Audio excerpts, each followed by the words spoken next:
गुरुदत्त को greatest film maker कहा जाता है। वे अपने काम को लेकर बेहद संजीदा थे और कभी भी किसी बात से समझौता नहीं करते थे। गुरुदत्त की इस बात के कई किस्से भी मशहूर हैं।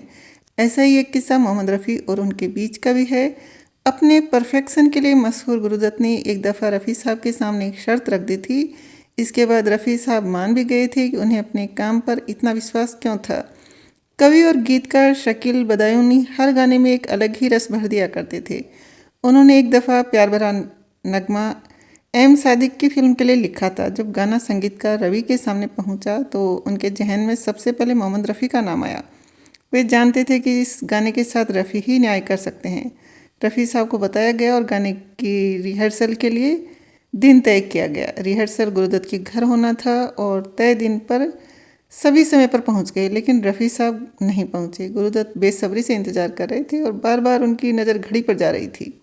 जब बहुत देर तक रफ़ी नहीं पहुंचे तो उन्हें ढूंढने के लिए एक व्यक्ति उनके घर भेजा गया। पता चला कि वे एक रिकॉर्डिंग स्टूडियो में हैं। जब वह शख्स स्टूडियो पहुंचा तो रफ़ी साहब ने उनसे क्षमा मांगी और कहा, आप जाइए, मैं आ रहा हूं। रफ़ी साहब जब गुरुदत्त के घर पहुंचे तो अपने स्वभाव के अनुसार सभी से देरी आने पर क्षमा मांगी। साथ ही बताया कि वे गाने की अर्जेंट रिकॉर्डिंग के लिए गए थे और यह भी कहा कि गाना बहुत खूबसूरत था। रफ़ी साहब पर गुरुदत्त को गुस्सा आ रहा था, लेकिन उन्होंने कुछ कहा नहीं। संगीतकार रवि ने रफ़ी साहब से पूछा, अच्छा ऐसा कौन सा गाना था जिसके लिए आपको अर्जेंट जाना पड़ा? इस पर रफ़ी ने बताया कि वह गाना था तेरी प्यारी प्यारी सूरत को किसी की नज़र ना लगे।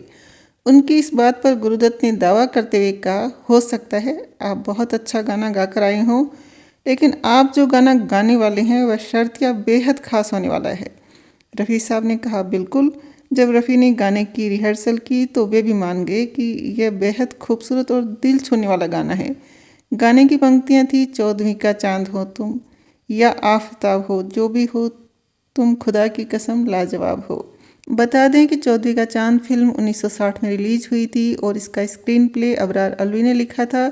फिल्म में गुरुदत्त, वहीदा रहमान, जॉनी वॉकर आदि कलाकार थे। फिल्म के गीत शकील बदायूनी ने लिखे और इन्हें संगीतबद्ध रवि ने किया था। रफ़ी के अलावा फिल्म के लिए गीता दत्त, लता मंगेशकर, शमशाद बेगम, आशा भोसले ने भी आवाज़ दी थी।